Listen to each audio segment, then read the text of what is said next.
Bonsoir à tous, le face-à-face de la semaine, une heure de débat entre Éric Zemmour et Amélie de Montchalin, entre l'éditorialiste et la ministre de la Transformation et de la Fonction publique. Alors voilà le sommaire.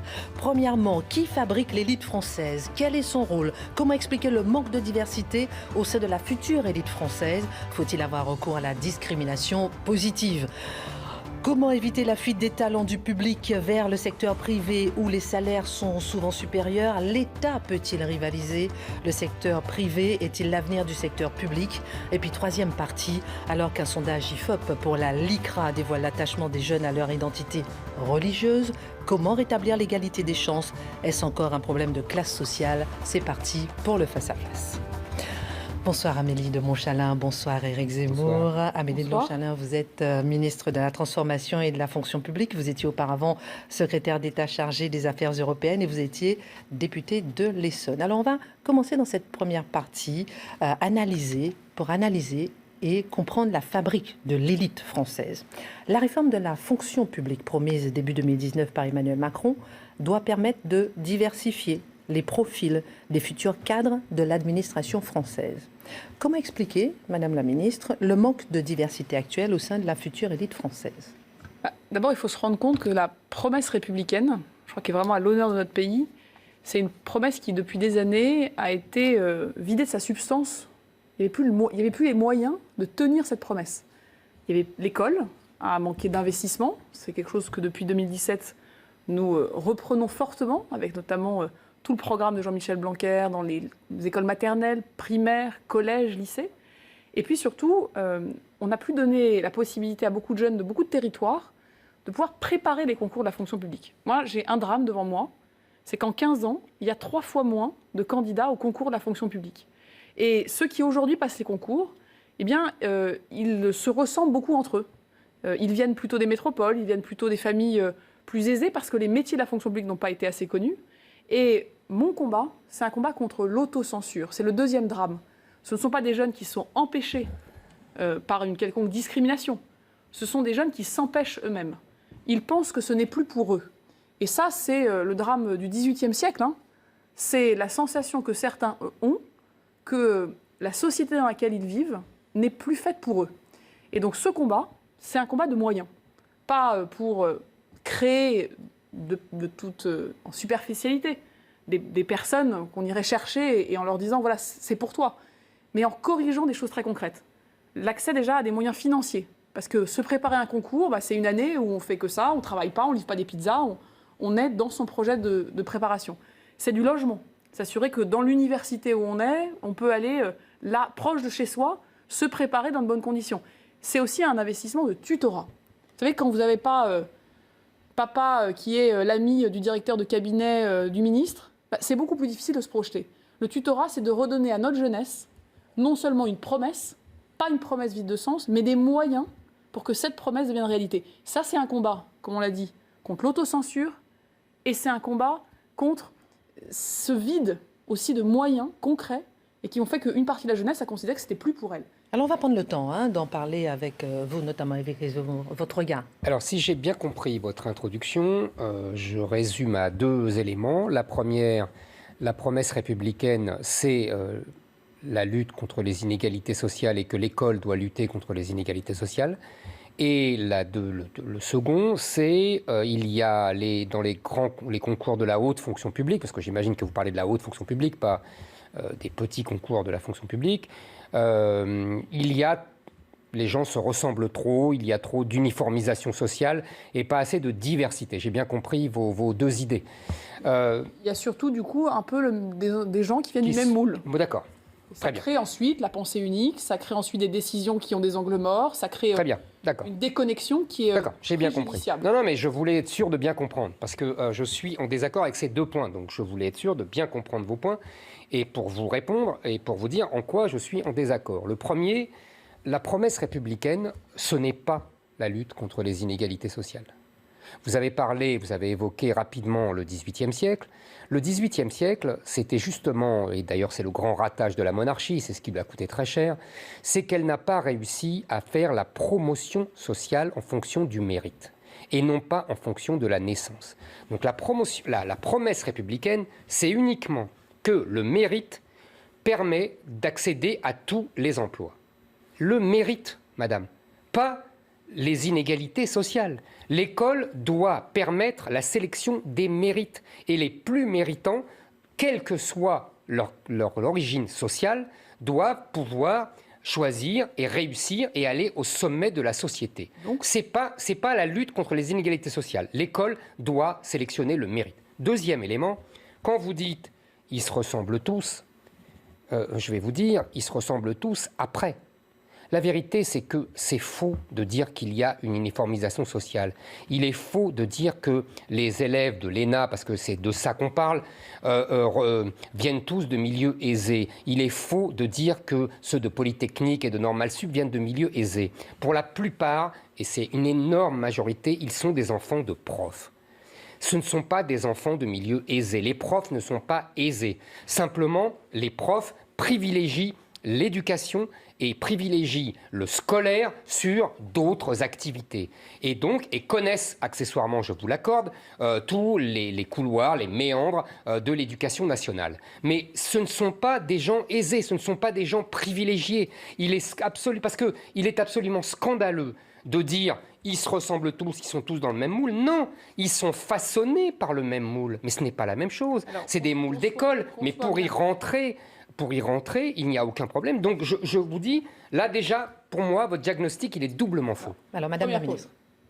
La première partie sur l'école, je pense que c'est très subtil la différence que vous pointez entre nous. Je crois fondamentalement au talent, au mérite, au fait qu'on n'est pas là pour être dans le sang, les larmes, les exclus.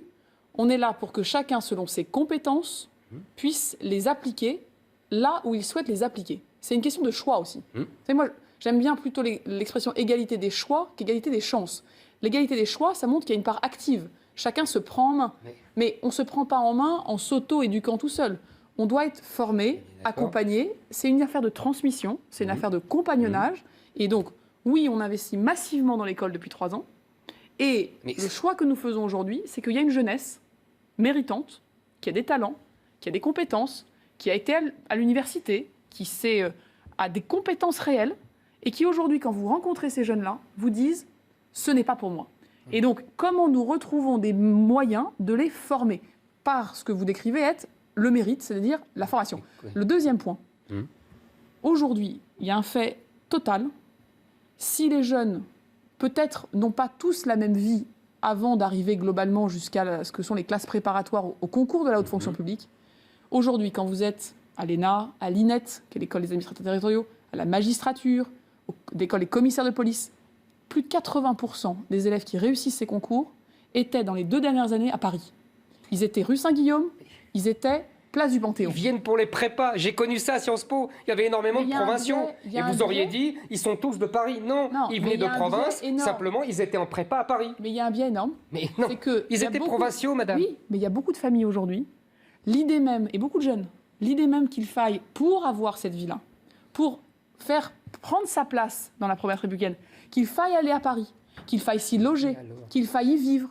Moi, mon enjeu, c'est que la qualité des classes préparatoires qu'on a aujourd'hui à Paris, eh bien, on l'est aussi à Bourges, qu'on l'est à Nantes, qu'on l'est à Aix-en-Provence, qu'on l'est partout en France. Ça, c'est la promesse républicaine. Le problème... Nulle part, il y a écrit dans la promesse républicaine Éric Zemmour veut répondre que c'est réservé à ceux qui, parce qu'ils en ont ou les moyens, ou l'habitude, ou l'accompagnement social, la case Paris est obligatoire. Vous savez, les inégalités sociales et territoriales, quand elles se cumulent, elles sont dramatiques. Alors, Éric Zemmour vous répond, ensuite on passe aux solutions. Comment y remédier? Que c'est un faux procès. Que c'est pas parce qu'on vient à Paris qu'on n'est pas de province. Ça existe. Tout ça est faux. J'ai toujours connu ça. Deuxièmement, vous dites, ils ont des talents, comme toute génération, il y a son quota de gens très intelligents et de gens très stupides, comme dans toutes les générations depuis des siècles. Ça ne change pas. Et quand vous dites qu'ils ont des compétences, non. Ils n'ont aucune compétence, puisque justement, ils n'ont pas encore travaillé. Le problème, c'est qu'il y a un problème que vous ne touchez pas, que vous ne voyez pas, c'est que si on a un problème de méritocratie et s'il y a un blocage effectivement de certaines catégories sociales qui n'atteignent plus les classes prépa, etc., c'est que le niveau scolaire s'est effondré. Le niveau scolaire s'est effondré depuis 20 ans, depuis 30 ans, justement sous le coup de méthodes modernes, pédagogistes, etc. Également sous le coup d'une immigration énorme qui a plombé par le bas beaucoup d'écoles de banlieue, etc. Donc il y a simplement un niveau scolaire qui s'est effondré et c'est pour cela que nous avons des problèmes. Il ne faut pas prendre le problème à l'envers. C'est pas parce que, même dans les prépas, le niveau a baissé. Même dans les prépas, alors, Madame Montchalin. C'est vous imaginez. Tous les profs le disent. Je suis en contact avec des profs de prépa. Eux-mêmes, évidemment, puisqu'ils prennent des élèves qui sont de plus en plus faibles. Donc c'est un drame. C'est ça le problème français. C'est pas est-ce que il y a une polarisation géographique ou sociale. Le problème français, c'est l'effondrement du niveau scolaire. Alors, Madame la ministre, je vous laisse répondre. Et ensuite, comment y remédier? Je relance ma question. Comment y remédier? Et est-ce qu'il faut de la discrimination positive? Le mérite, si on ne veut pas en faire une promesse morte, si on ne veut pas en faire un slogan, nous, depuis 2017, avec le Président de la République, on a fait 2 choses très claires. D'abord, on a réinvesti des moyens massifs dans l'école. C'est pas une question de moyens. Arrêtez de parler d'argent, on dirait une syndicaliste. C'est pas des moyens. Mais bien sûr, arrêtez de parler de moyens. Attendez, moi, les moyens, c'est quoi? C'est de dédoubler les classes. Oui. C'est de remettre le paquet sur l'apprentissage des savoirs fondamentaux. C'est d'accompagner les collégiens qui, chez eux, n'ont pas forcément des parents qui sont prêts à leur faire l'aide aux devoirs et qu'il y ait aujourd'hui un tiers d'une génération, un tiers des collégiens qui fassent leurs devoirs avec des tuteurs au collège. C'est de remettre devant les enfants des professeurs mieux formés. Ça, c'est un investissement. Oui, c'est des moyens au sens, c'est bien sûr des moyens financiers, mais c'est des moyens humains, c'est des professeurs, et c'est de remettre les enfants dans un endroit qui s'appelle l'école, qui est un pilier de la République, et qui doit absolument être un endroit où on se grandit et qu'on sort de sa condition si on en a le talent, et si on en a l'envie, et si on a la possibilité de travailler. La deuxième chose qu'on fait, et c'est ce que le Premier ministre et le Président m'ont confié comme mission, quand ils m'ont nommé en mois de juillet, c'est qu'on a aujourd'hui des jeunes qui ont 20 ans aujourd'hui, ont 21 ans, 22 ans. Ils n'ont pas bénéficié de tout cet effort qu'on est en train de faire. Moi, j'ai des enfants qui sont à l'école primaire. Les bénéfices de ça, de tout cet réinvestissement, ce que j'ai vu encore ce matin à Évry, ça se verra dans 5 ans, dans 10 ans, quand ils arriveront eux-mêmes au lycée et ensuite à l'université. La génération d'aujourd'hui, qui est à l'université, qui fait du droit, qui fait de l'économie. On était ce matin à Évry avec Elisabeth Moreno, à l'université d'Évry, où on a des masters de droit public, de droit des collectivités locales, des jeunes qui se sont battus, qui s'accrochent, qui veulent trouver leur place. Aujourd'hui, ces jeunes-là, si la seule chose que je vais leur dire, c'est « prends ta valise, déménage, débrouille-toi et va à Paris », ça n'a pas de sens. Ça n'est pas crédible. Ils ne veulent pas tous passer les concours de la haute fonction publique. Ils n'ont pas tous ni les moyens, ni l'envie. La première chose, c'est que d'abord, je n'impose à personne de devenir haut fonctionnaire. Alors. Mais je propose à chacun, si telle est son aspiration, de vouloir servir l'État, qu'il puisse préparer dans de bonnes conditions les concours là où il est. Ça, c'est notre réforme. Mais vous n'avez pas répondu à Christine. Donc, quelles sont les mesures? Est-ce qu'il faut de la discrimination positive? On a des réformes. Vous préparez des réformes, vous présentez des réformes. La réforme qu'on a présentée, c'est clairement de dire que la discrimination positive des anglo-saxons n'est pas notre modèle. Depuis notre Constitution française, l'article 6 de la Déclaration des droits de l'homme et du citoyen dit qu'il y a un égal accès à l'emploi public qui doit être basé sur des mérites et des talents. D'accord. Donc c'est dans ce cadre-là que nous passons. Moi, il se trouve que j'ai étudié aux États-Unis, donc je peux vous en parler très sereinement. J'étais à Harvard, j'ai donc bien vu comment on faisait les choses. On prend une photo de la société américaine, on dit il y a dans la société américaine 10% des Américains qui sont nés plutôt sur le continent asiatique, on fait des statistiques ethniques, et ensuite on dit, dans toutes les institutions, notamment cette université, il faut que ça ressemble, au sens où on prend les gens pour que ça soit exactement le miroir de la société. Ce n'est pas ce que nous faisons en France, pour la simple et bonne raison que cette vision de la société, ce n'est pas la nôtre. Nous sommes des universalistes. Les citoyens sont égaux et libres de droit, ils sont égaux et libres en compétences, ils ont des mérites, et c'est sur ce mérite que nous devons donc avancer. Vous avez parlé de l'école, pardonnez-moi. Pourquoi ne pas utiliser, par exemple, les tests de QI à l'école? Ils sont utilisés partout, justement, pour pouvoir sélectionner. Alors, nous, avec le Président de la République, on a conservé des choses qui sont au cœur de notre modèle méritocratique, sauf qu'on le met un peu à jour. Ce qui est au cœur du modèle méritocratique, c'est que d'abord, il y a le concours. Que le concours, c'est un concours exigeant, c'est sélectif, et ça permet une forme d'égalité des chances, parce que chacun se présente avec ce qu'il est, devant le même jury. Ce sont des épreuves aujourd'hui difficiles, et ils se préparent. Ce que nous avons créé, c'est des places en plus. Pas des places en moins, pas des quotas, pas de dire on prend des choses à quelqu'un parce qu'on voudrait de force y faire entrer d'autres. On donne la possibilité à 1700 élèves, à la rentrée 2021, de préparer ces concours là où ils sont à l'université. Et au bout de ce chemin, on met des places en plus dans les différents concours. Ça permet de dire quoi ? Ensuite, Si Éric vous vous Zemmour, engagez, ensuite, un peu il y a une Éric place Zemmour. au bout du chemin, il y a une voie d'accès. Et donc, on est dans la méritocratie, on est dans le respect de ce qui fait la J'ai République, l'impression c'est que le vous n'avez pas la concours. même notion de la méritocratie. Et J'ai l'impression. nous cherchons à donner leur chance Avec à le ceux même qui ont mot. des mérites et des talents. Éric Zemmour C'est vous très répond. simple. C'est très traditionnel dans la Macronie, vous êtes dans le en même temps. C'est-à-dire que vous avez compris, vous en êtes revenu d'ailleurs, parce que effectivement, le modèle américain, vous voyez les défauts du modèle américain. D'ailleurs, les Américains eux-mêmes voient les défauts de leur modèle. Il y a aujourd'hui des Asiatiques qui attaquent en justice les grandes universités parce que ils avaient des meilleures notes que des Noirs, les Noirs sont rentrés et pas eux. Donc le modèle américain est en train d'exploser.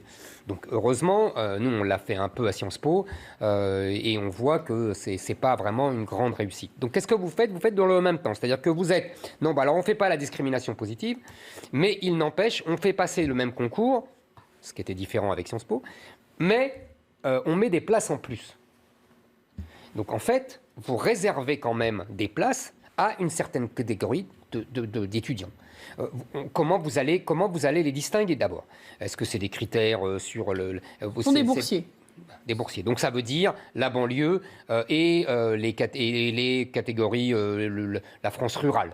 Et la France rurale étant là pour servir de feuille de vigne, pour ne pas qu'on dise que vous privilégiez la banlieue comme avait été accusé Sciences Po. C'est que tous les Français d'origine modeste aient la possibilité de pouvoir se dire que c'est pour eux. Vous savez, ensuite... Non, mais vous ne m'avez pas répondu. Vous réservez des places quand même, donc ce n'est pas vraiment un concours. Vous mettez des places en plus et vous les réservez à ces gens qui sont... les mêmes épreuves, le même jour, devant le même jury. D'accord. Et mais si les places sont réservées, peu importe leur note, puisque leurs places sont réservées. Non, parce que le jury, c'est un jury, vous savez comment fonctionnent les jurys en France, oui. n'ont jamais l'obligation de remplir le quota.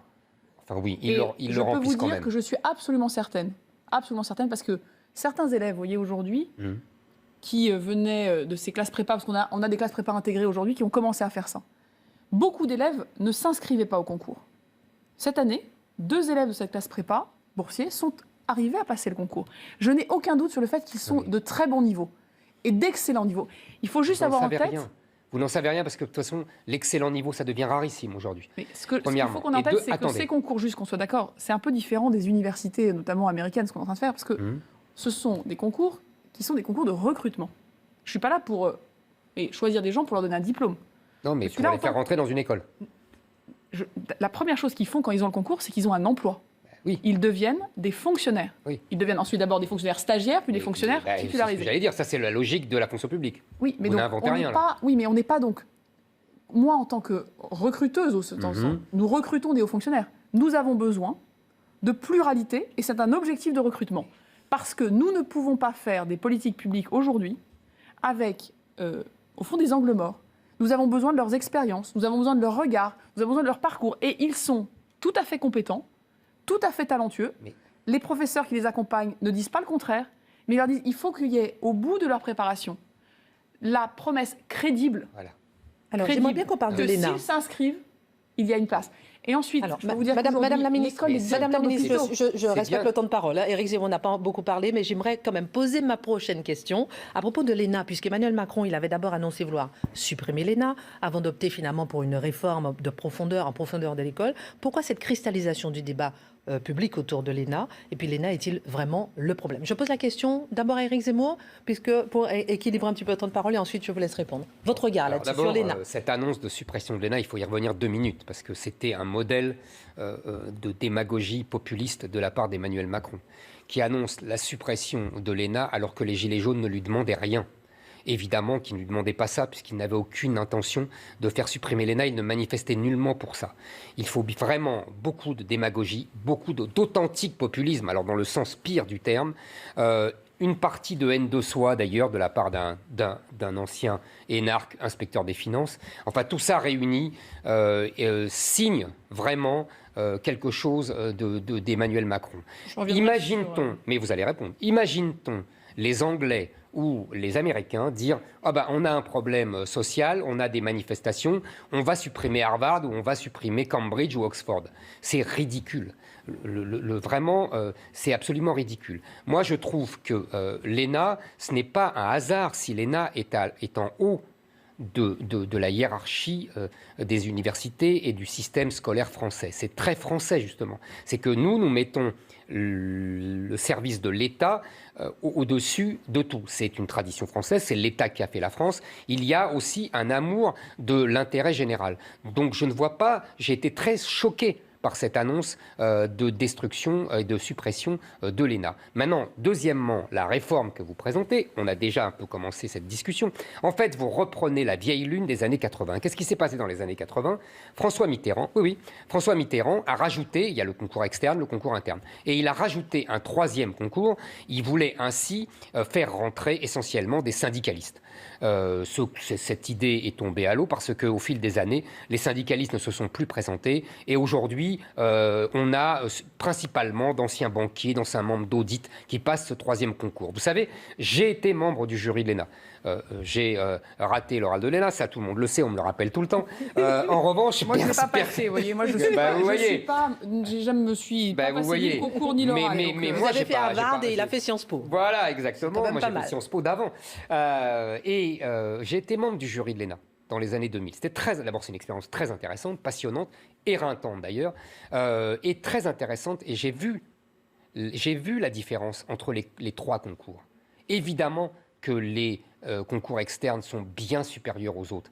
Évidemment que le concours numéro 3, réservé justement aujourd'hui, qui n'attire que les gens des audits et des banquiers, est très faible par rapport au peut-être premier. Pour que les gens comprennent, il est ouvert à toute personne qui a une expérience dans le secteur privé, associatif, qui a un certain nombre d'années d'expérience et qui peut donc, sur la base de son expérience, passer un concours sélectif. Il passe ensuite. Il passe le même concours. Ah non, mais c'est pour aller dans votre sens. Il passe le même concours, il passe les mêmes oraux et il se retrouve, puisque j'étais membre du jury, que je faisais passer les concours externes, c'est-à-dire les étudiants, les concours internes, c'est-à-dire les fonctionnaires qui, au bout de quelques années, peuvent passer pour la promotion sociale, et ce concours-là. Je peux vous dire que j'ai vu la différence. Et vous allez aggraver encore cet état. En vérité, ils sont beaucoup plus faibles. Et c'est scandaleux parce que vous dites, on enlève à personne. Si vous enlevez parce qu'il y a des étudiants brillants du concours externe qui auront toujours le même quota et qui ne pourront pas rentrer. Et vous aurez des gens qui seront beaucoup plus faibles et qu'on fera rentrer parce qu'ils sont dans le 4e concours ou le 5e concours. Je ne sais pas combien vous allez inventer. Je vais revenir à votre question, mais j'aimerais juste sur ça qu'on soit aussi clair. J'entends un peu, vous voyez, tout et son contraire sur cette haute fonction publique. Il y a des gens qui nous disent c'est pas normal que, au fond, le recrutement ne fasse pas plus de place aux compétences, à l'expérience qu'on peut avoir acquise dans une autre vie. Moi, je suis assez claire sur le fait que nous avons aujourd'hui besoin de compétences différentes. Sur le numérique, il va nous falloir des gens qui, et chaque jour j'en recrute, et c'est un investissement très fort de notre part, qui ont des compétences qu'ils ont acquises ailleurs. On a besoin d'avoir des profils plus différents. Le monde devient complexe. Vous voyez, le fait qu'on recrute des gens qui ont des expériences, des parcours, des regards différents, c'est pour moi un atout. Dans cette crise, on a des gens qui nous disent c'est quand même incroyable qu'on ait, au fond, des crânes neufs omniscients, omnipotents qui décident tout seuls. Et de l'autre côté, quand on cherche justement à recruter des gens qui peuvent apporter cette pluralité de regards, qui peuvent apporter ce qu'ils sont, leur vie personnelle aussi est un atout pour, autour d'une table, se dire est-ce qu'on n'a pas oublié une partie du problème ? Gouverner, c'est très compliqué. Parce qu'on gouverne pour 66 millions de Français, parce qu'on est un pays très attaché à l'égalité. Et donc les décisions qu'on doit prendre doivent être des bonnes décisions. Donc moi, je suis tout à fait favorable à ce que dans notre recrutement, on soit très sélectif, qu'on fasse une grande part au mérite, qu'on sélectionne des gens, parce qu'on dit, voilà, on veut des gens qui viennent du privé, ou des associations, on veut des gens qui soient des docteurs, parce qu'ils ont passé un doctorat, donc des chercheurs, on veut des jeunes qui viennent de tous nos territoires, qui sont des élèves méritants, et qu'on leur donne leur chance. Mais pour revenir à l'ENA. Bon. Pourquoi l'ENA, au fond, ça attise autant de discussions ? Et pourquoi le président de la République en avait parlé à l'époque ? Si vous regardez l'ensemble de sa phrase, ce qu'il voulait nous dire, c'est que moi, je suis aujourd'hui, dans mes fonctions, face à deux grands mouvements, qui sont des mouvements très négatifs pour notre pays. Le premier mouvement, c'est celui des hommes politiques comme Arnaud Montebourg et d'autres, qui vous expliquent que si leur projet politique n'a pas marché, c'est parce que la haute administration ne les a pas écoutés. C'est un peu l'irresponsabilité politique et c'est toute la faute de la haute administration. Et c'est la faute des énarques. et c'est la faute des autres. Ce procès-là, je le récuse absolument. Nous sommes des responsables politiques. La responsabilité, elle est sur nous. Je vous signale quand même que Emmanuel Macron dit la même chose. Non, il dit... Il dit que ce sont la fonction publique qui bloquent ses volontés de réforme. Il dit, c'est le retour du politique. Ce que nous devons supprimer, c'est l'idée selon laquelle, et parfois la pratique selon laquelle, les hommes politiques ont laissé la place de la mise en œuvre de leurs annonces, de leurs lois, à d'autres, et que ces autres ont parfois eu l'impression qu'ils n'étaient pas pilotés. Et donc moi, je récuse l'idée que les énarques seraient les responsables de tous les maux et que si M. de Montebourg, lui-même, ministre à Bercy, je vous répète, votre président lui-même dit la même chose. Non, il ne dit pas la même chose. Il dit la même chose. Il dit « l'État profond n'existe que si les politiques ne prennent pas leurs responsabilités ». Et je peux vous dire que chaque semaine au Conseil des ministres, chaque semaine, il nous dit « vous, ministres, vous avez un devoir. Ne jamais revenir dans ce bureau pour me dire que ce que vous avez annoncé n'a pas marché parce que d'autres, les administrations, etc., l'administration, elle doit être pilotée. » Deuxième chose contre laquelle je me bats, c'est le corporatisme. C'est cet esprit d'entre-soi qui fait qu'on se soutient, on se protège. Je crois qu'on en voit un exemple aujourd'hui qui nous montre tout ce que ça peut produire d'entre-soi dangereux à Sciences Po et ailleurs. Et donc nous devons, quand le président dit « je veux supprimer les... » qu'est-ce qu'il dit surtout ? Je veux supprimer les corporatismes qui parfois entravent l'intérêt général. Je veux supprimer l'entre-soi, les rentes à vie, le fait que certains aujourd'hui progressent dans les échelons sans être assez évalués. Finalement, les bonnes personnes ne finissent pas au bon poste. Et donc, ce qu'on est en train de faire comme réforme, et je finirai là-dessus, oui, c'est pas juste une école, c'est un système de gouvernance de la politique publique, de toute la haute fonction publique. Et on a 3 objectifs. Qu'il y ait une nouvelle génération de hauts fonctionnaires qui puissent prendre sa place dans la conduite des affaires du pays. Et donc, c'est le recrutement. Future élite. Dans la formation. Comment on casse cette culture qu'entre un magistrat, un directeur d'hôpital, un préfet, un commissaire de police, chacun apprend à être surtout dans son canal. Et puis la 3e chose, c'est la carrière. Comment on combat, et on va annoncer ça dans les toutes prochaines semaines, le système qui fait qu'on peut progresser sans être assez évalué et que là aussi les mérites, les résultats qu'on produit ne sont pas assez évalués. Alors, vous surinterprétez à votre avantage la déclaration d'Emmanuel Macron. Je ne suis absolument pas d'accord avec cette déclaration, avec cette interprétation, mais j'ai dit ce que j'en pensais. Deuxièmement, vous êtes là à nous expliquer qu'il faut casser l'entre-soi, etc. Je vois bien à quoi vous faites référence. Ça n'a aucun rapport, l'affaire Duhamel, pour ne pas la nommer, n'a aucun rapport avec la fonction publique, l'entre-soi de la fonction publique. Ça n'a aucun rapport. C'est vraiment, alors là, les élites du siècle. Si vous voulez qu'on parle de l'affaire Duhamel, on peut en parler pendant des heures, mais ça n'a pas de rapport avec votre sujet ni avec le mien. D'autre part, il y a quelque chose que je ne comprends pas. Vous passez votre temps, vous, la Macronie, justement, à imposer une conception saint-simonienne de la politique, c'est-à-dire le gouvernement des choses qui remplace le gouvernement des hommes. Et vous venez m'expliquer que c'est la politique qui doit déterminer, qui doit choisir, etc. Mais vous êtes l'incarnation, vous et Emmanuel Macron, justement de cette conception technocratique de la politique, de cette conception absolument bureaucratique de cette politique. Et en plus que vous mariez très bien, d'ailleurs c'est ça qui m'a sidéré dans cette crise du Covid, que vous mariez très bien avec le management privé, avec l'introduction des groupes d'autres. Non, on ne mélange pas tout. C'est votre conception de la fonction publique et votre conception. Vous dites vous-même, il faut casser les gens qui arrivent qui montent sans être évalués. Mais qu'est-ce que vous faites en vérité ? Vous mettez de plus en plus de comités d'audit, de groupes qui viennent court-circuiter les procédures administratives traditionnelles.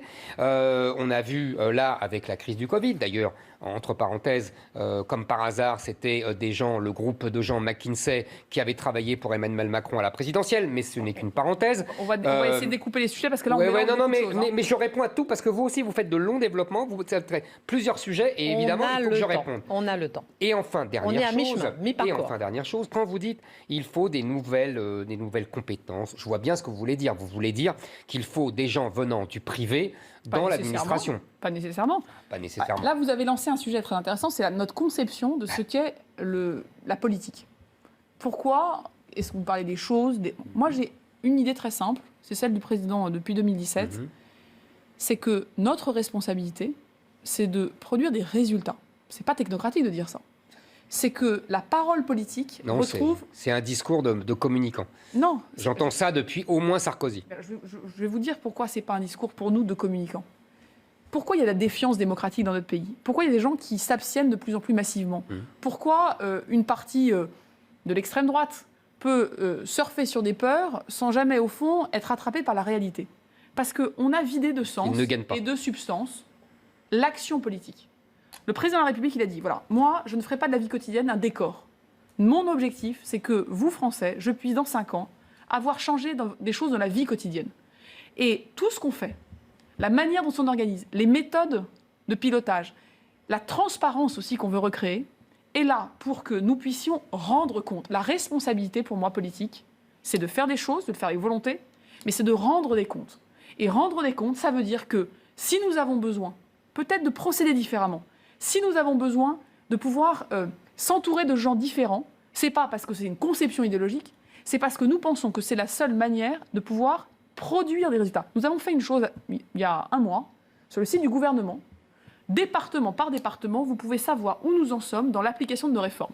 Vous êtes dans l'Essonne, vous tapez 91, Essonne, et vous savez que sur les 25 engagements du président, là où nous en étions, comment les classes étaient dédoublées, qui payait sa taxe d'habitation, comment on avait accès au logement, combien de familles handicapées... On a bien compris, Madame la Ministre. Où est-ce qu'on en est aujourd'hui? Où est-ce qu'on en est? J'aimerais une dernière petite question avant de passer au sujet suivant. Si nous ne résolvons pas cette question... On a beaucoup d'autres sujets, Madame la Ministre. Il n'y a plus de confiance démocratique. J'ai une question. Il n'y a pas de concept derrière tout ça. Si vous permettez, c'est la responsabilité. Si vous permettez, une dernière question avant de passer à 2 autres sujets. Dernière question sur cette première partie. À quoi sert l'élite? Elle travaille pour qui, l'élite? Bon, d'abord, il y a 2 élites. Il y a l'élite économique, l'élite sociale, les classes supérieures de la société. Moi, je n'ai pas de commentaire à faire tant que cette élite ne vient pas se mettre en travers d'un projet politique émancipateur, collectif. Cette élite-là, tant qu'elle... Je veux dire, j'ai pas de commentaire à faire. Puis ensuite, il y a une élite d'élection.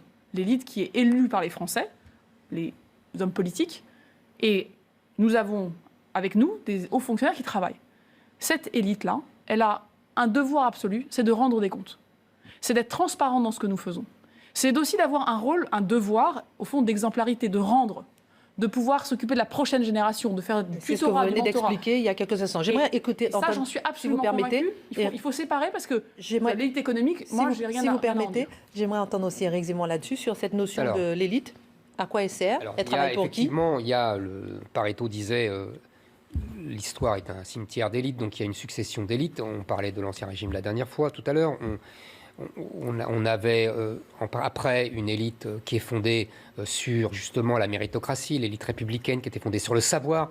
On raconte ça très bien dans l'œuvre de Proust. On voit très bien comment cette bourgeoisie méritocratique a écarté comme ça l'aristocratie qui méprisait le savoir. Et aujourd'hui, on a plutôt une élite de la notoriété, c'est-à-dire que celui qui est connu fait partie de l'élite. C'est pour ça qu'on a des footballeurs, des chanteurs, des acteurs à qui on demande leur avis sur tout. Ou des intellectuels. Qui ont surtout des avis sur rien et qui donnent l'air du temps. Et puis, comme vous dites, normalement, on a une élite politique et administrative et politique qui a été en symbiose depuis 50 ans, en vérité, depuis les années 60-70. C'est cette élite-là qui est aujourd'hui visée par ce que vous avez appelé avant, dans votre intervention juste d'avant, le déficit démocratique. Mais c'est pas du tout ce que vous dites. Par contre, pardonnez-moi, là, vous ressortez, je vous dis, un discours de communicant. Il faut des résultats dans la vie quotidienne. Mais les gens vous demandent pas ça. Les gens, non, pourquoi les gens ils votent? Non, mais ça c'est ce que vous lisez dans les journaux et qui est repris par vos communicants et c'est vos éléments de langage. Mais ce n'est pas ça que les gens vous demandent. Les gens, pourquoi ils ne vont pas voter? Oui, mais pourquoi ils veulent des résultats? Pourquoi les gens veulent que ce que nous disons. Pourquoi les gens ne vont pas voter? Ils ne vont pas voter parce qu'on s'est moqué d'eux. Ils ne vont pas voter parce qu'ils ont l'impression que de toute façon, quel que soit le gouvernement, c'est la même politique depuis 30 ans. C'est la fameuse phrase de Philippe Séguin, la droite et la gauche sont des détaillants qui achètent au même grossiste l'Europe. C'est ça le déficit, c'est ça la crise démocratique aujourd'hui. C'est aussi parce que, tout simplement, on sent bien que les gouvernements, les ministres et même le président de la République n'ont plus du tout les pouvoirs qu'ils avaient il y a encore 20 ans, 30 ans, qu'ils se sont laissés dépouiller de tous ces pouvoirs, mais par l'Europe, par la mondialisation et par les collectivités locales. Je vous laisse parler très gentiment, donc soyez gentils, laissez-moi aller au bout de mon raisonnement. Ensuite, Si vous voulez, c'est ça la vraie crise démocratique. Et c'est par exemple quand on a un référendum en 2005 qui vote non et que 2 ans plus tard, l'Assemblée nationale vote le même texte et le fait adopter. C'est ça la crise démocratique. La crise démocratique, madame, c'est pas les résultats dans la vie quotidienne. C'est quelque chose de beaucoup plus profond. Et quand on a à la fois dans le gouvernement macronien des gens de droite et des gens de gauche qui font en vérité la même politique, la fameuse réforme. On nous bassine avec ça depuis 40 ans. Il faut réformer. Suis pas ministre de la réforme. C'est toujours la même chose. Transformer les choses, ça veut dire qu'on n'a pas l'idée qu'il faut faire table rase pour que ça aille mieux. On est bien conscient que c'est un la réforme, c'est pas table rase. Mais j'ai juste une question. Là, je vous en prie. J'aimerais juste savoir à qui je parle. Est-ce que je parle à Éric Zemmour, journaliste, éditorialiste, ou à Éric Zemmour qui laisse entendre qu'il pourrait avoir des responsabilités politiques? Parce que si c'est le Éric Zemmour qui voudrait avoir peut-être des responsabilités politiques, comme on le lit parfois, ce qui m'intéresserait de savoir, c'est quelles sont vos propositions. Comment vous faites pour que les gens, non seulement retournent voter une fois, mais retournent voter dans le temps? Comment on recrée cette confiance? Parce qu'on peut se lamenter, on peut dire ça fait 30 ans. Bien sûr. Moi, c'est très simple. Je n'ai aucune prétention et je n'ai aucune ambition, puisque évidemment, je ne postule à rien pour l'instant. Donc, à part ma place là, simplement, si j'ai des propositions, on peut parler. Mais ça, c'est un autre. Moi, je veux bien vous dire. J'aimerais juste que vous me disiez comment, dans le monde d'aujourd'hui, vous voyez, la différence, c'est quand on est responsable politique, c'est que tous les jours, on doit faire des choses, on doit choisir, on doit faire des actions. Pas se lamenter, pas faire des diagnostics, pas faire des chroniques. C'est important de faire des diagnostics, vous savez, sinon on ne peut pas traiter le malade. On fait des diagnostics, mais moi, ma responsabilité, la mission qui m'a été confiée, c'est de choisir, de faire des choses. Oui, mais moi, j'estime que vous faites un mauvais diagnostic, donc vous ne pouvez pas traiter le malade. Le mauvais diagnostic, c'est qu'aujourd'hui, mon diagnostic, celui qu'a posé le président en 2017, c'est que la confiance démocratique passait nécessairement par une action publique qui n'était pas là pour agir dans son coin et qu'au fond rien ne change. C'était pour dire aux Français que quand on prend un engagement, eh bien, il y a des conséquences. Ça, c'est remettre du politique au cœur. C'est de rappeler comment marchent les choses. Les politiques sont responsables. L'administration met en œuvre. Et c'est cette confiance-là qu'il faut qu'on retrouve avec les Français. Je peux vous dire que chaque semaine, je laisse Éric Zemmour répondre là-dessus. Je suis dans le département pour échanger avec l'ensemble des citoyens, des élus, sur ce qui avance et ce qui avance moins. J'ai quand même l'impression que chacun attend des résultats. Et Éric Zemmour vous répond. Puisque vous me posez une question directe, je vais vous répondre directement. Je pense que les gens n'attendent pas des résultats. Ils attendent que la France redevienne la France. C'est-à-dire qu'on refasse, c'est très simple, c'est-à-dire qu'aujourd'hui, les Français pensent que le pays est en danger de mort. Et qu'il est en danger de mort parce que tout simplement, il n'est plus souverain et parce qu'il est envahi par une immigration, par une vague migratoire unique dans l'histoire. Ça, c'est vous.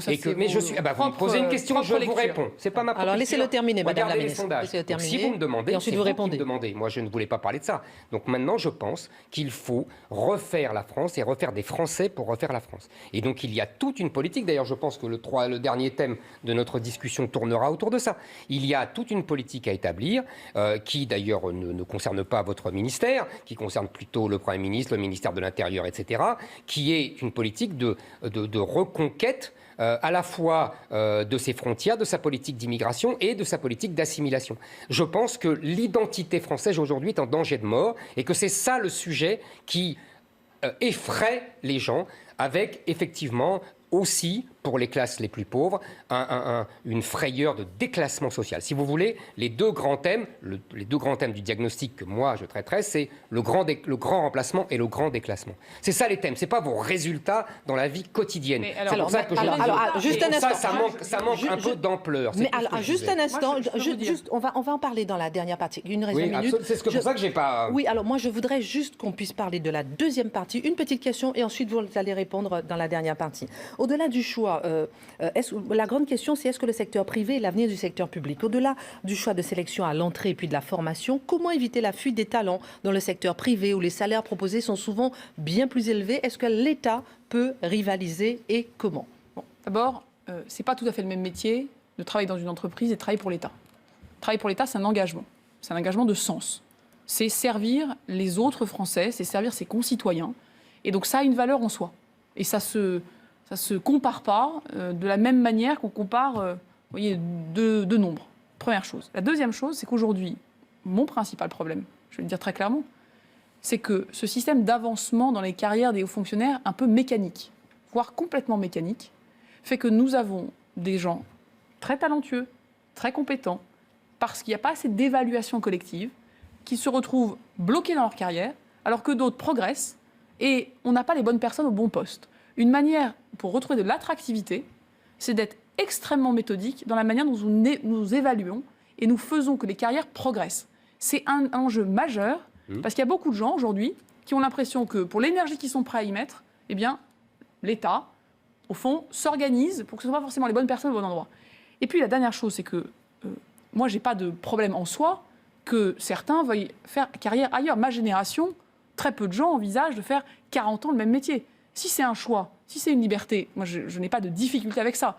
Je voudrais aussi pouvoir, comme je vous dis, que des talents, des compétences, des expériences du monde, des entreprises, des associations puissent à un moment donné aussi rentrer dans l'État. Donc, mon enjeu, c'est pas que l'État va disparaître. C'est de m'assurer que j'ai les bonnes personnes au bon endroit et c'est de m'assurer que nous gardions le cœur de notre mission, c'est le sens et l'engagement. Soyons précis, parce que ça, c'est des termes généraux. En 2018, j'ai regardé, avant de venir, vous disiez qu'il fallait supprimer le statut de la fonction publique.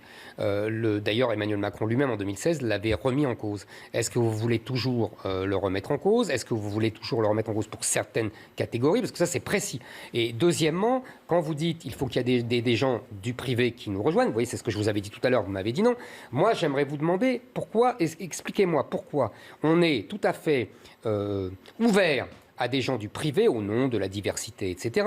Et on est aussi suspicieux quand il s'agit de gens de la fonction publique qui partent aller en privé, qu'on parle de conflits d'intérêts, etc. Il y a des règles de déontologie qui sont très simples, très claires, dans les deux sens. Que vous partiez dans les deux sens, on est d'accord. Ou que vous reveniez. Et elles ont été clarifiées dans le cadre de la loi de 2019. Elles sont très simples, très claires. Didier Migaud, avec l'autorité de la transparence, s'en occupe dans les deux sens. Okay. Donc ça, c'est la première chose. D'accord. L'autre point sur le statut. Le statut, évidemment qu'il faut aussi qu'on le fasse évoluer. Le statut en soi, moi, c'est une force. C'est une force parce qu'il protège la laïcité, parce qu'il protège l'égalité de traitement, parce qu'il permet aux uns et aux autres d'avoir des carrières avec beaucoup de mobilité. Donc le statut, c'est une richesse.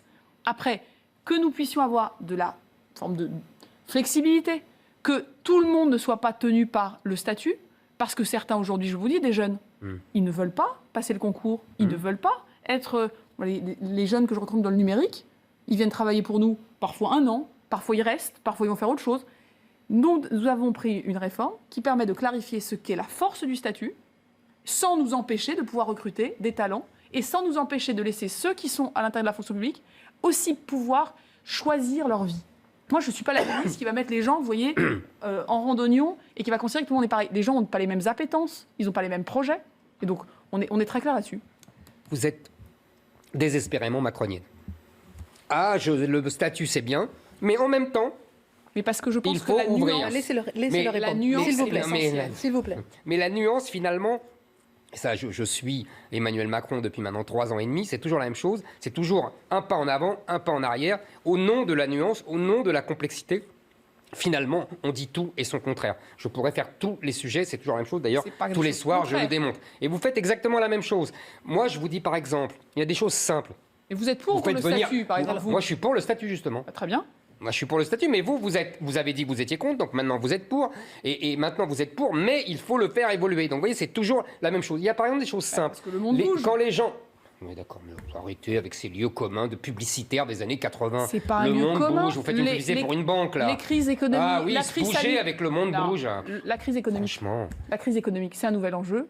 La crise économique telle qu'on l'a vue aujourd'hui après la crise sanitaire, c'est un nouvel enjeu. La crise environnementale, c'est un nouvel enjeu. J'ai besoin... Le numérique, c'est un enjeu qui, il y a 20 ans, n'existait absolument pas comme on l'a aujourd'hui. Donc le monde, il évolue. C'est normal qu'on puisse se mettre à jour. On parlait de la promesse républicaine. Mais c'est aux gens de se mettre à jour. C'est pas de renier notre histoire. C'est de considérer que face à un monde qu'on a devant nous, eh bien, de manière lucide, efficace, on peut se dire de quoi avons-nous besoin? On pose un diagnostic. Quelles sont les solutions? Quand par exemple vous faites venir des gens du privé et que vous mettez à des postes élevés des gens du privé, c'est absolument injuste pour des gens qui avaient fait carrière, qui s'étaient donné une stratégie de carrière, c'est ni ridicule ni méprisable, et qui se voient coiffés d'un type qui qui n'a comme compétence que de devenir du privé parce qu'on estime que c'est la diversité, etc. C'est pour ça que je vous ramenais toujours à votre orgie de cabinets d'audit et de cabinets privés d'extérieur. Oui, j'emploie le mot exprès parce que vous les utilisez massivement. Ça coûte des fortunes. On a l'impression que les hauts fonctionnaires ne sont compétents pour rien et vous multipliez comme ça. Mais ne me dites pas non, c'est sorti partout. Qu'il y a eu dans la crise sanitaire un appel à des gens qui pouvaient nous expliquer, par exemple, comment on fait de la logistique complexe en température très négative. Ça tombe bien, c'est pas dans nos compétences de base. On a vu le résultat. Qu'on puisse regarder ce que font d'autres pays. Moi, je vous dis à nouveau. Ça coûte cher et ce n'est pas efficace, excusez-moi. Quand je vous dis qu'on va réviser en profondeur avec le président de la République la manière dont les carrières des hauts fonctionnaires se passent, comment nous allons mettre plus d'évaluation en fonction des résultats qu'on obtient, comment nous allons sortir de l'idée que les carrières sont écrites selon le concours à partir de 22 ans. On a parlé des concours, c'est très bien. Mais ensuite, vous imaginez, vous avez des gens très compétents, qui ont 40 ans, qui n'ont pas passé le bon concours à 22 ans et à qui on dit « Ah, excusez-moi, ta carrière est bloquée ». Donc, on est sur des choses où on cherche les bonnes compétences au bon endroit. Les Français, je peux vous dire, ils nous donnent une chose, que ça fonctionne, que la machine avance, que les problèmes soient débloqués, que les politiques prennent leurs responsabilités. Est-ce que, selon vous, il faut favoriser le pantouflage des hauts fonctionnaires dans le privé, public dans le privé? Mais là aussi. Ou interdire? Si on part avant d'avoir fini ses années de service, on rembourse l'État qui vous a payé la formation. C'est vieux comme le monde. Et ça, c'est fait, c'est appliqué, c'est suivi. Je peux vous dire qu'il n'y a plus de tolérance. Ça existe depuis toujours. Ensuite, si vous partez dans le privé, que les règles de déontologie sont respectées et que c'est un choix très bien. Après, on a mis des règles très claires. Au bout d'un certain temps, il n'y a plus d'attente d'une rente à vie, d'une petite place au chaud qui vous attend. Et dans la réforme que nous préparons avec le président de la République, ça va être très clair.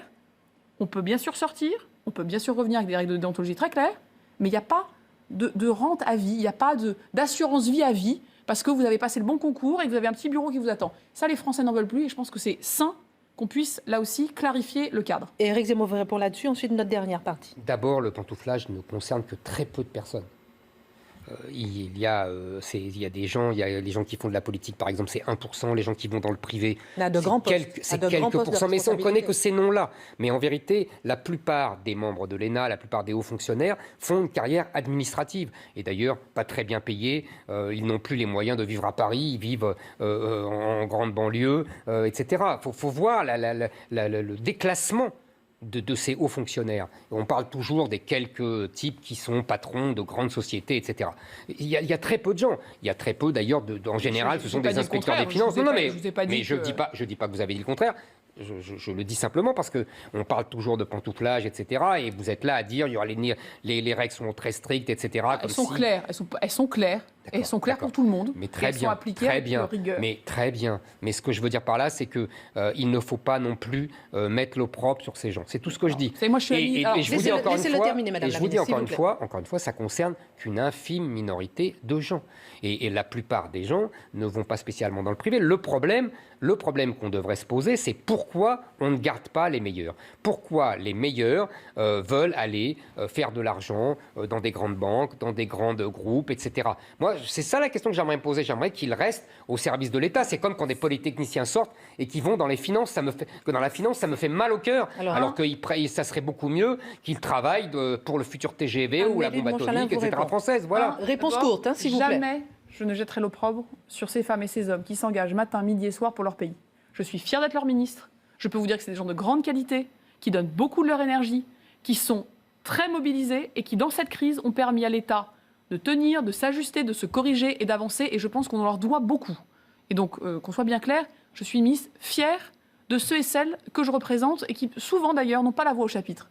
Et qui n'ont pas accès au micro. La deuxième chose que je voulais vous dire, comment on retient les meilleurs, c'est tout l'enjeu de la réforme qu'on est en train de faire, que la gouvernance des politiques publiques soit claire, que l'évaluation, que la manière dont les carrières se poursuivent, comment le mérite aussi les compétences de chacun au cours de sa carrière peuvent se développer, comment on rend tout ça, au fond, que le deal soit meilleur.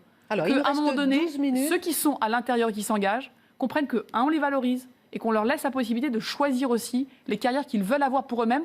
Et ce choix-là, il est majeur parce que sinon, effectivement, certains partiront.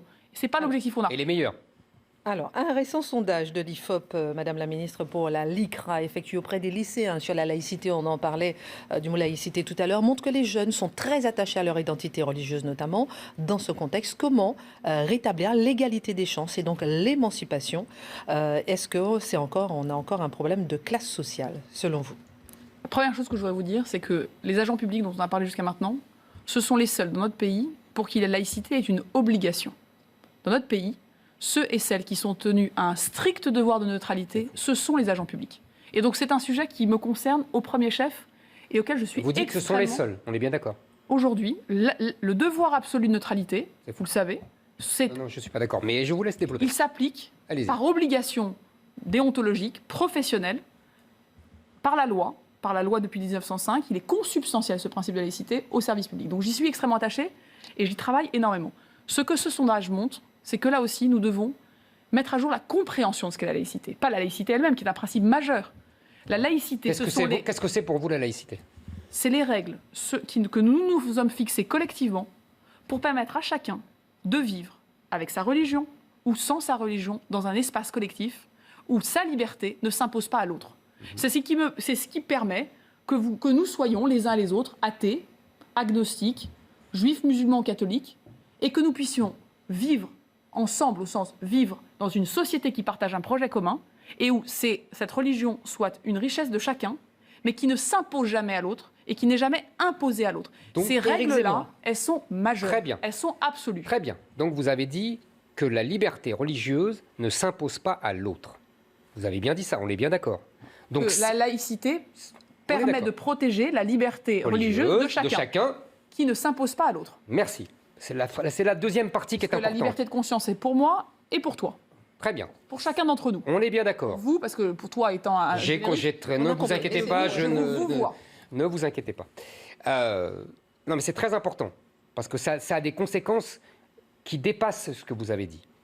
Vous dites, seuls les fonctionnaires, les agents de l'État, ont un devoir de neutralité. Non. Au sens de la loi. Au sens de la loi. Oui, mais pas l'esprit de la loi. Parce que l'esprit de la loi, c'est ce que vous avez dit après. C'est-à-dire que la liberté religieuse, qui est effectivement protégée par la loi de laïcité, la loi de 1905, oblige, en tout cas son esprit, pour justement permettre que la liberté religieuse ne s'impose pas à l'autre, un devoir de discrétion dans l'espace public. C'est ça. Pour ça que je vous ai demandé de définir exactement. Si vous voulez que la liberté religieuse ne s'impose pas à l'autre, il ne faut pas que dans votre comportement, dans vos vêtements, dans votre attitude, vous imposiez votre religion aux autres. C'est-à-dire que vous avez un devoir de discrétion. C'est ça l'esprit de la loi de la laïcité. Vous dites c'est l'esprit. C'est ça, oui. Et c'est ça l'important. Et c'est ça qui n'est plus respecté aujourd'hui. Quand vous avez des femmes voilées dans la rue, vous ne respectez pas ma liberté religieuse. Quand vous avez des mères de famille qui viennent voilées à la sortie des écoles, vous ne respectez pas ma liberté religieuse. En plus, elles sont agentes de fait d'un service public puisqu'elles accompagnent l'école. Quand je suis désolé, quand vous avez toutes ces choses-là dans l'espace public, dans la rue, vous ne respectez plus ma liberté religieuse et vous imposez votre liberté religieuse à moi et aux autres. C'est ça le vrai esprit français. Sinon, on tombe dans le multiculturalisme anglo-saxon que vous connaissez bien. Ce que vous êtes en train de décrire là, oui. c'est un espace public qui, au fond, ne laisse aucune place à la religion. Moi, mon sujet, je vous dis avec le sondage, bon, c'est que je m'inscris en faux parce que ce que vous dites, c'est vous appelez ça l'esprit de la loi. Oui. La loi, elle est très claire depuis 1905. Elle permet à chacun, dans l'espace public, dans sa vie personnelle, de mener sa vie. En revanche, il ne peut pas, au nom de sa religion, faire pression. Il ne peut pas, au nom de sa religion, faire pression sur un agent du service public. On l'a encore réaffirmé avec Marie Schiappa dans la loi. Mais pas seulement les agents de service public. Aujourd'hui. Aux autres personnes, aux autres citoyens. Et vous savez pourquoi, madame? Je vais vous dire pourquoi. Non, mais c'est important, c'est un point important. C'est parce que, à l'origine de la République, il y a la volonté de débat rationnel entre citoyens. Donc, si vous imposez votre religion et l'imaginaire qui va avec, vous sortez du rationnel puisque vous mettez Dieu dans un débat rationnel entre citoyens. C'est pour cela, tout simplement, qu'il faut écarter tout signe religieux dans l'espace public. Certains parlementaires ont proposé ces amendements dans le débat. Ils n'ont pas été acceptés. Je pense que c'est important pour nos téléspectateurs de bien comprendre que ce que vous dites n'est pas la loi. Non, mais j'ai dit que c'est l'esprit de la loi. Interprétation. Non, c'est pas moi. Je vous assure que c'est pas mon interprétation. Mais nous y sommes opposés. Vous savez pourquoi c'est, madame, vous savez pourquoi c'est pas dans la loi? Vous savez pourquoi c'est pas dans la loi? Parce que Aristide Briand n'a pas voulu, et on peut le comprendre, empêcher les curés de sortir en soutane. Voilà, c'est pour ça uniquement. Parce que simplement, mais il y a une différence entre la soutane d'un curé qui est d'abord un professionnel de la religion et qui est en plus le représentant d'une religion qui a fait la France, avec un voile, mais je sais, mais c'est pas grave, vous avez le droit de ne pas me suivre, vous savez, avec un vêtement religieux d'une religion musulmane ou d'une religion juive. Je tiens à vous dire d'emblée que je suis contre les calottes sur la tête, les kippas sur la tête. Je pense d'ailleurs, dans mon enfance, et je le répète assez, on ne mettait pas la kippa sur la tête parce que c'était un signe ostentatoire. Là, vous nous emmenez sur le débat de l'espace public. Ce débat a eu lieu au Parlement. C'est le plus important. On a encore 5 bonnes minutes. Ce que je tiens à dire, c'est que dans le sondage, pour revenir d'abord à la loi, c'est la même chose. Et le sondage qui a été posé, qu'est-ce qu'il nous dit? Il nous dit qu'effectivement, le fait religieux revient dans la tête de beaucoup de jeunes comme un enjeu d'identité et que donc nous avons un énorme travail devant nous. Énorme travail de pédagogie pour que nous fassions comprendre ce qu'est la laïcité. On n'est pas dans la tolérance du tout et du n'importe quoi dans notre pays. C'est pas ça l'enjeu. L'enjeu, c'est donner la liberté à chacun de pouvoir s'émanciper, de faire ses choix et de n'être jamais sous la pression du fait religieux d'un autre. C'est ça le sujet, que chacun fasse ses choix. C'est une vision de la société de l'émancipation. Ce sondage, il nous dit d'abord qu'on a beaucoup de travail, que nous avons à beaucoup mieux former nos agents publics, nos enseignants, que c'est un débat de société majeur. Parce que sinon, c'est le monde anglo-saxon, on en a parlé tout à l'heure. Ce n'est pas notre vision ni de la République, ni de notre vision de la société. Et donc, comme je vous l'ai dit, j'ai habité aux États-Unis. Là, ce que j'y ai vu, j'y étais heureuse, mais ce que j'y ai vu n'est pas le modèle de société que nous voulons dans notre pays. Ça veut dire qu'on a un gros travail, et ça veut dire qu'effectivement, il y a toute une partie de la jeunesse pour qui ces concepts, qui sont des principes, beaucoup plus que des concepts, ne sont pas compris. Éric Zemmour. J'ai commenté dans l'émission mercredi ce sondage. Donc je l'ai vu en détail. Et je peux vous dire que ce n'est pas exactement ce que vous dites. Qu'est-ce que signifie que ce sondage? Tout simplement qu'il n'y a pas un retour du religieux dans l'esprit des jeunes générations. Il y a un retour de l'islam uniquement dans l'esprit des jeunes musulmans qui, à 88% ou 90%, refusent toutes nos règles de laïcité et même d'ailleurs de prendre un peu de compassion pour ce pauvre Samuel Paty qui a été exécuté. Voilà ce qu'il y a dans ce sondage. Et ce qu'il y a autour, c'est qu'il y a une population qui vit dans des quartiers islamisés et qui sont imprégnés par cette ambiance, par cet esprit religieux, par cet esprit islamique et qui, eux aussi, se sont agglomérés, assimilés à l'envers à cette idéologie islamique. C'est ça le sondage, madame. C'est pas le retour du religieux dans l'esprit des jeunes. Et c'est pas l'incompréhension de la laïcité. C'est le refus de la laïcité. Parce que pour l'islam, la laïcité, c'est l'incroyance. Et donc, ils refusent la laïcité. C'est pour ça qu'on a un grand combat. Ensuite, on a un grand combat que vous prenez à l'envers. Je voudrais juste rappeler que je ne pense pas qu'il fasse essentialiser... Vous savez, moi, je suis une députée de l'Essonne.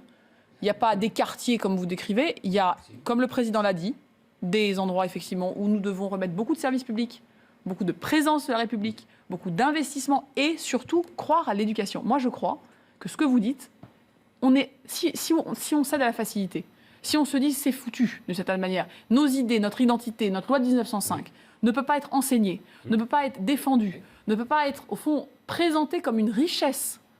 Dans ce cas-là, on a un problème. Moi, je ne crois pas que les choses soient... Madame, il n'y a pas de résignation. Est-ce que vous avez lu récemment les interviews du professeur de Trappes? Est-ce que vous l'avez lu? Est-ce que vous l'avez lu? Est-ce que vous avez vu ce qu'il dit, par exemple, pour Trappes? On n'est plus en France.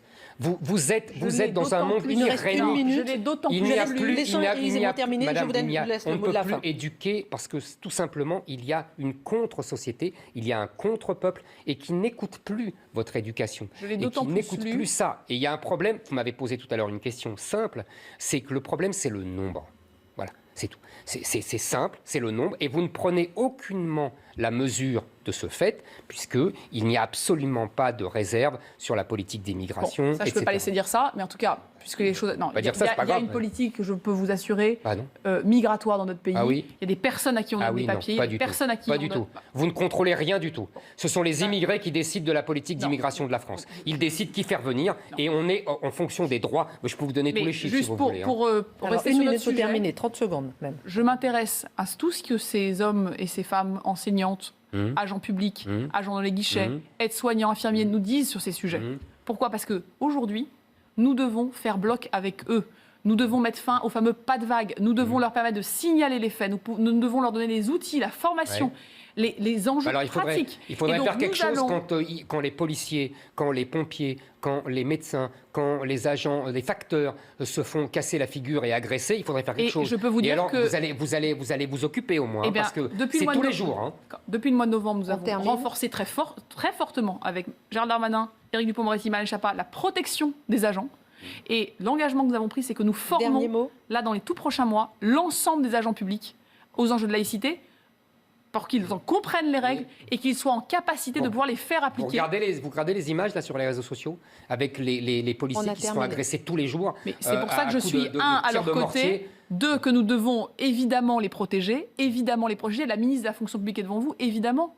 La protection fonctionnelle des agents. Les protéger, c'est pour qu'ils puissent se protéger eux-mêmes, se battre eux-mêmes. Seulement, ils ont des consignes de ne rien faire et de reculer et de surtout qu'il n'y ait pas de bavure.